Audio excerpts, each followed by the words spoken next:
माधव दास जी का चरित्र बहुत सुंदर लगता है, मैं सुनाता हूं कथा में। माधव दास जी वृंदावन जा रहे थे जगन्नाथपुरी से। महाप्रभु श्री जगन्नाथ जी से जाकर के आज्ञा लेने लगे, बोले भगवान मैं वृंदावन जा रहा हूं। और उस समय की बात है जब साधन नहीं हुआ करते थे, महीनों लगते थे वृंदावन आने में। बोले महीनों में वृंदावन पहुंचेंगे, फिर वृंदावन बहुत दिन तक रुकेंगे, फिर वृंदावन से लौटेंगे, लगभग 6-7 महीना के लिए जा रहा हूं। महाप्रभु जगन्नाथ जी कहने लगे मोए भी संग ले चलो।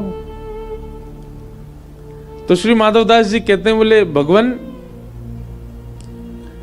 हम तो साधु हैं, हम तो महात्मा हैं, हम तो साधक वैष्णव हैं, हमको भूख जीतना आता है।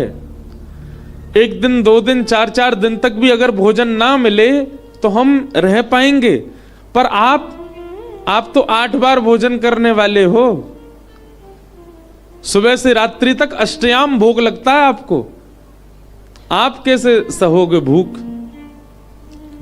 अब यहां पर अगर आप वेद शास्त्र की दृष्टि से देखो, ठाकुर जी को भूख नहीं लगती, पर क्योंकि हमारे वृंदावन रीति के अनुसार ठाकुर जी परब्रह्म होते हुए भी हमारे हैं, ये प्रेम प्रकट है, इसलिए ठाकुर जी को भूख लगती है। और मानव तो 3 ही बार पाता, ठाकुर जी 8 बार पाते।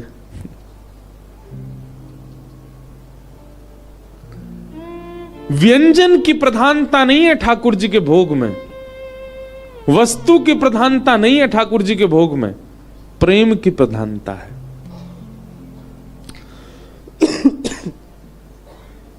प्रेम की प्रधानता।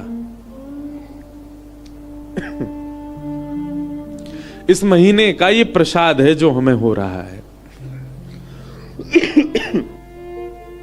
हमारे 2-4 और साथियों को भी हो रहा है।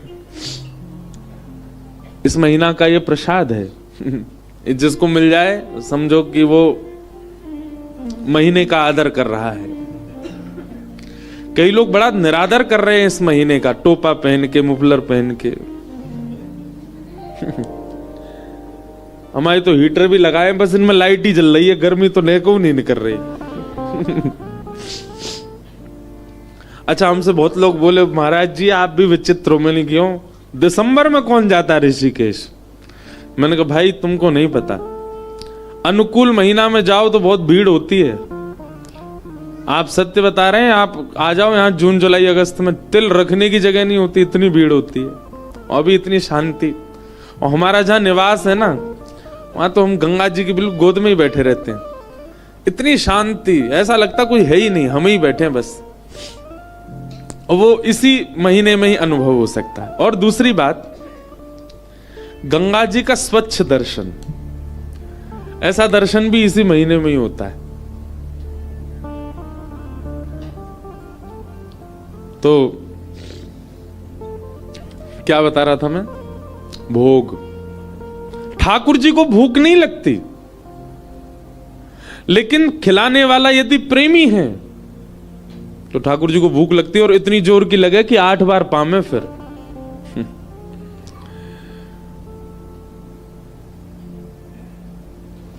थाली भर के लाई खींचड़ो, ऊपर घी की बात की, जीमो मारा शाम घड़ी, जिमावे बेटी जाट की। कर्मा भाई,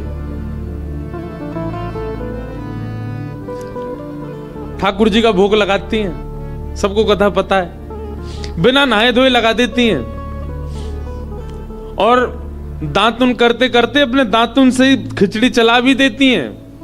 और वो खिचड़ी को पाने के लिए जगन्नाथ जी दौड़ के आते हैं मंदिर से। कई लोग कहते हैं कि श्री महाप्रभु जगन्नाथ जी का मुंह क्यों जल गया? बोले खिचड़ी बनाई गरम गरम करमाने, ठाकुर जी दौड़ के गए पाने के लिए, इतने में ही मंदिर के कपाट खुलने के घंटे बजने लगे। ठाकुर जी बोले अरे हमको दोबारा मंदिर में पहुंचना है, तो जल्दी जल्दी पाने लगे, तो गरम खिचड़ी पावे से ठाकुर जी के हाथों जल गए, मुंह जल गए। वही जगन्नाथ जी हैं। कई लोग ऐसा भाव बोलते हैं। अब देखो, क्या ठाकुर जी इतने समर्थ नहीं है कि एक ही समय पर 100 जगह प्रकट हो जाए? समर्थवान है, पर यह प्रेम का स्वरूप है कि सामर्थ्य होते हुए भी सामर्थ्य का प्रयोग ना करके अपने आप को दीन बना लेना, अपने आप को सहज बना लेना, यही तो प्रेम है। वो प्रेम कैसा, जहां सामर्थ्य का प्रदर्शन हो, सामर्थ्य का प्रकाश हो।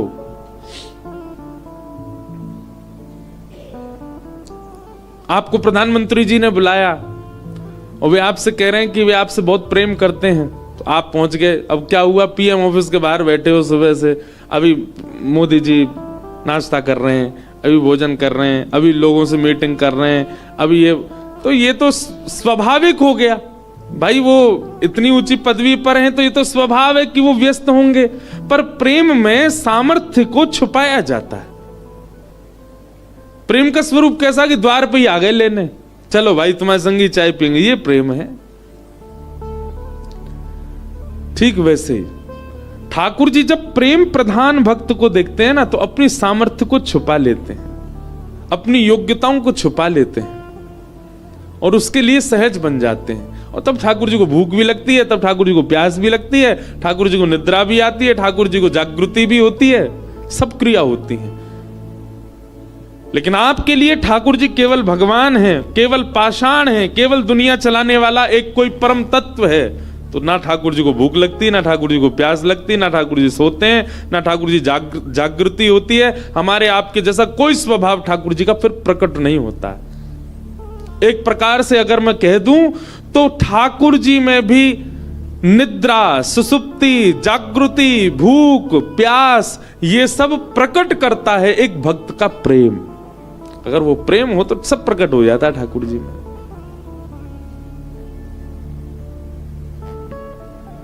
माधवदास जी ठाकुर जी से बोले, आप 8 बार भोजन करते हो, यहीं रहो मंदिर में, कहां लेके जाऊंगा आपको, मैं जा रहा हूं अकेला।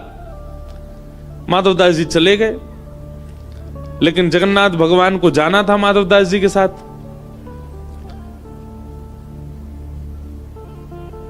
माधवदास जी थोड़ी दूर गए जगन्नाथपुरी से, थोड़ी दूर जाते इतनी जोर की भूख लगी माधवदास जी को, जहां वो 3-4 दिन तक अपनी भूख जीत लेते थे, अब इतनी जोर की भूख लगी कि ऐसी इच्छा होने लगी पेड़ खा जाएं, पौधे खा जाएं, पत्ते खा जाएं, कुछ तो मिले खाने को, इतनी भूख लगने लगी।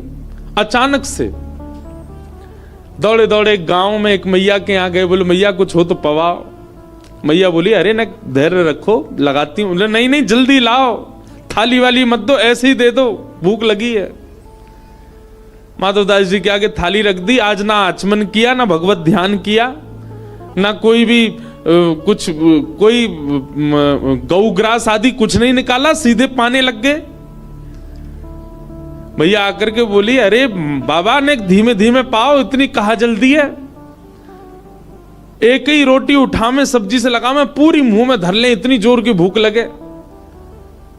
सामने बैठी मैया बोली, बाबा ऐसा लग रहा हो जाने कितने जन्म के भूखे हो, और ये अकेले अकेले पाए जा रहे हो, ठूस ठूस के खाए जा रहे हो, बगल में नन्हा सा बालक बैठा, इसको क्यों नहीं खिला रहे हो। माधवदास जी ने ऐसे देखा, बोले कोई बालक नहीं। बोले कौन बालक मैया। बोले तुम्हारे बगल में बैठा तो है सांवला सा, ऐसे कमल जैसे नेत्र हैं, ऐसे सिहा सिहा के तुम्हारी थाली की ओर देख रहा है, इसको क्यों नहीं खिला रहे हो। माधवदास जी बोले कहां बैठा है। बोले ये बैठा।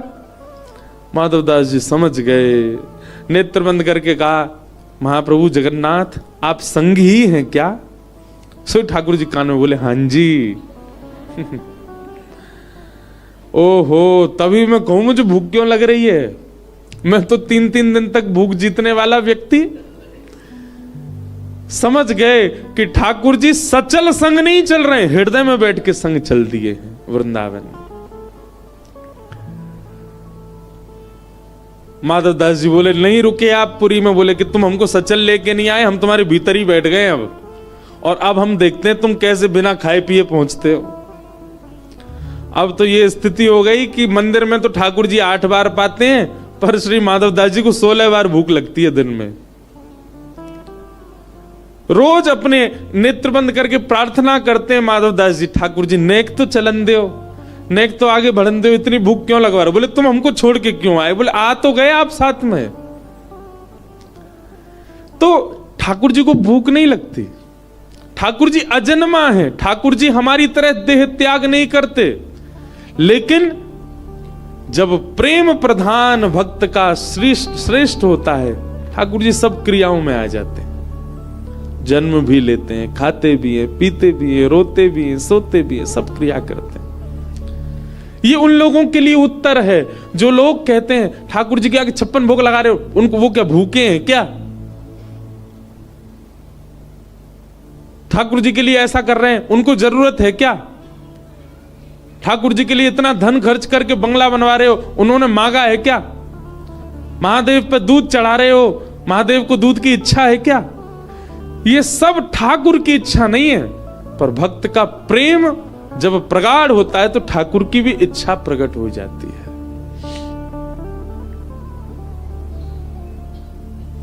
जन्माद्यस्य यतोऽन्वयादितरतश्चार्थे स्वविज्ञस्वराट् तेने ब्रह्म हृदय आदि कवये मुह्यन्ति यत्सूरयः तेजो वारि मृदाम यथा विनिमयो यत्र सर्गो मृषा धाम्ना स्वेन सदा निरस्तकुहकं सत्यं परम धीमहि।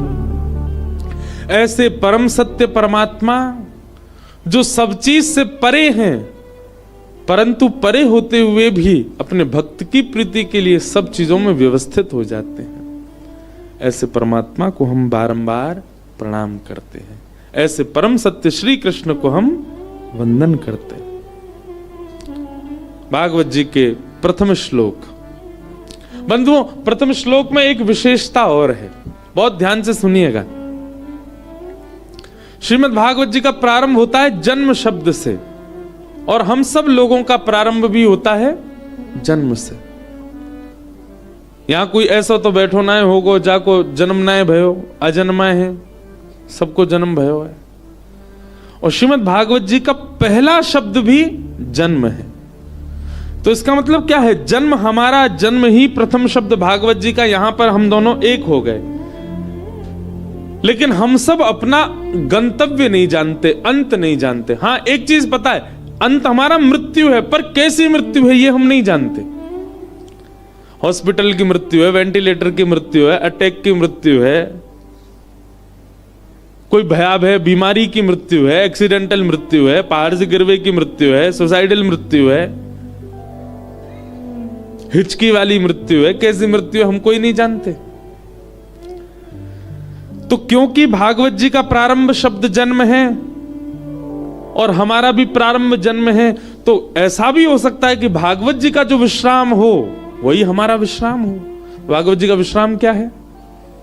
तो अंतिम श्लोक भागवत जी का, नाम संकीर्तनम यस्य सर्व पाप प्रणाशनो। अंतिम शब्द सुनिएगा। पीछे वाले लोग जो खिसक रहे हैं इधर उधर, आप लोग इधर भी आ सकते हो, यहां भी आ सकते हो, बैठ जाओ।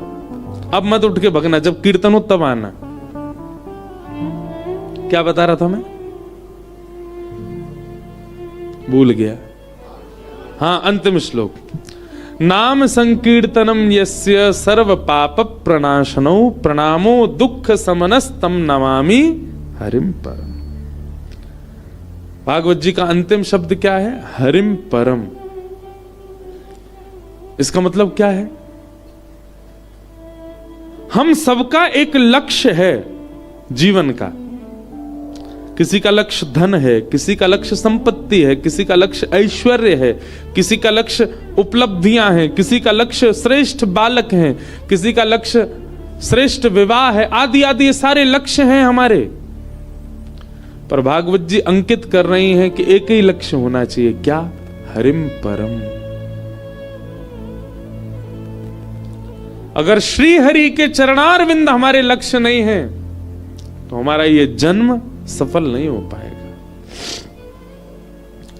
एक बात बोलूं, बोलता ही हूं मैं कथा में।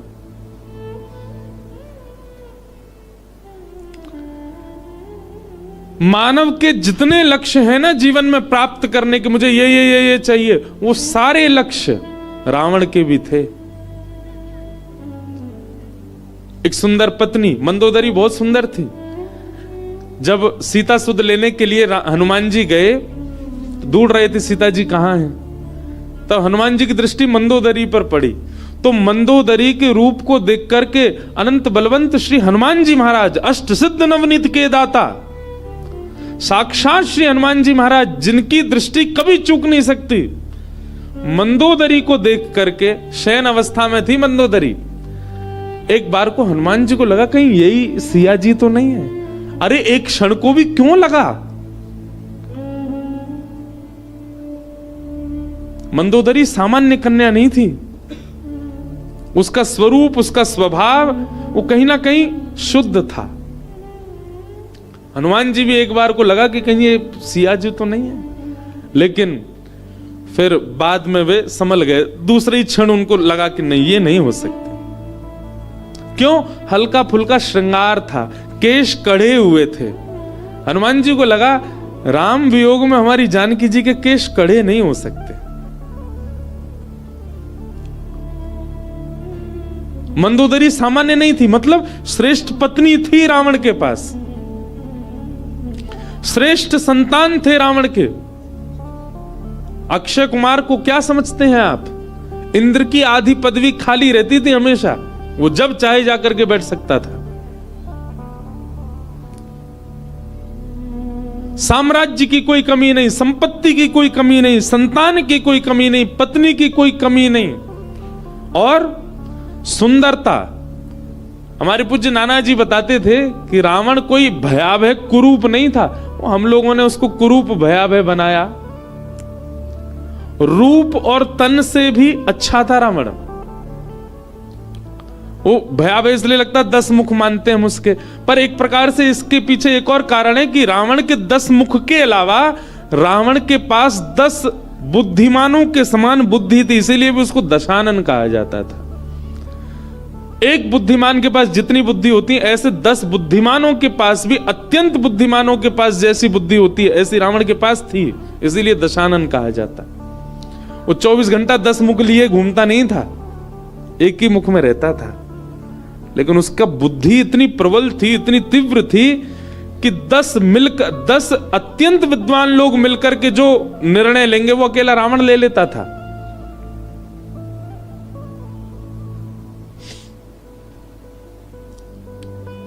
रूपवान, स्वरूपवान, संपत्तिवान, पत्नीवान, संतानवान, ऐश्वर्यवान, साम्राज्यवान, बलवान, विद्वान, क्या नहीं था रावण? सब कुछ था। जो आज का मानव अपना एक लक्ष्य रखता है ना, आज के बच्चों से पूछो आपका एम क्या है, वो एम बताएंगे अपना, हमको ये कमाना है, वहां हमको बंगला बनाना है, ये करना है। सब रावण के पास सब कुछ था। आप तो फिर भी एक एम रखते हो, आपके पूरे विश्व के मानवों के जितने एम होते हैं वो सब रावण के पास थे, पर राम नहीं थे। शरीरम स्वरूपम तथा वा कलत्वम रतश्चारु रुचिरम धनम मेरुतुल्यम मनश्रेण लग्नम रामचरणारविंदम ततः किम ततः किम ततः किम ततः किम। सब कुछ था रावण के पास, केवल उसका मन नहीं लगा था रामचरणारविंदों में, जिसके कारण रावण की दुर्गति हुई। इसलिए भैया हमारी एक बात मानिए, अगर आप कथा सुनते हैं, आप कंठी पहनते हैं, आप तिलक लगाते हैं, आप किंचित भी किसी भगवत प्रीति में हैं, भगवत मार्ग में हैं, भक्ति पथ पर हैं, कल को कोई पूछे कि आपका एम क्या है, आप उपलब्धि क्या चाहते हो, सब बताओ, पर सबके संग यह जोड़ के रखो, श्री कृष्ण प्राप्ति, राम चरणारविंदों की प्राप्ति, कृष्ण चरणारविंदों की प्राप्ति।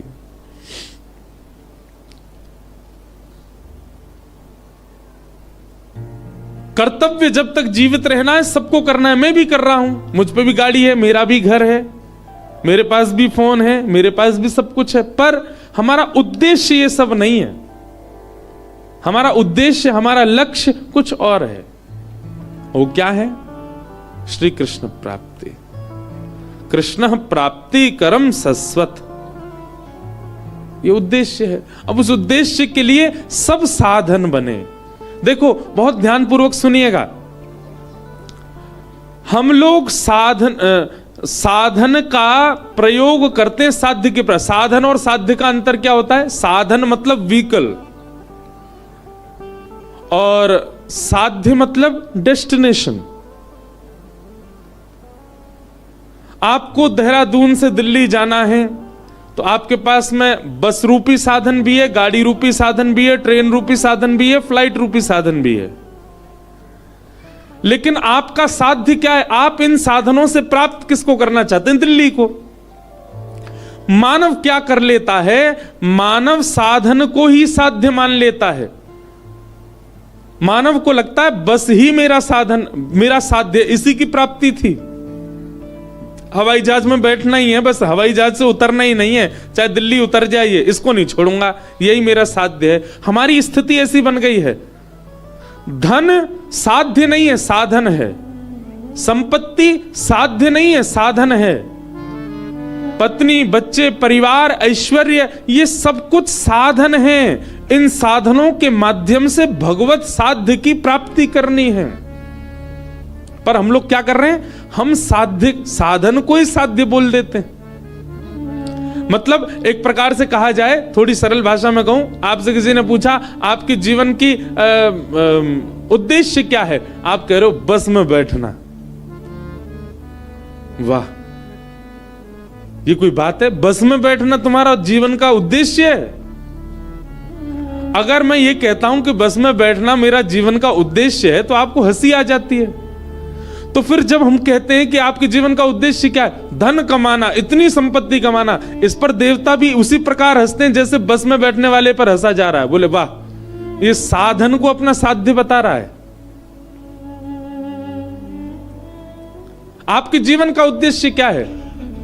मुंबई के मरीन ड्राइव पर सुंदर सा बंगला बनवाना। देवता हंसते हैं। वाह, साधन को अपना साध्य बता रहा है।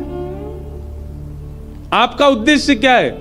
संसार की सबसे सुंदर कन्या से या संसार के सबसे सुंदर पुरुष से ब्याह करना। देवता हंसते हैं उस समय। ये सब साधन हो सकते हैं, ये सब व्हीकल हो सकते हैं, पर साध्य तो केवल श्री कृष्ण है। इन सब के माध्यम से आप कृष्ण की ओर ही बढ़ो, कृष्ण की ओर ही जाओ। चाहे वो धन हो, संपत्ति हो, घर हो, गाड़ी हो, बच्चे हो, पत्नी हो,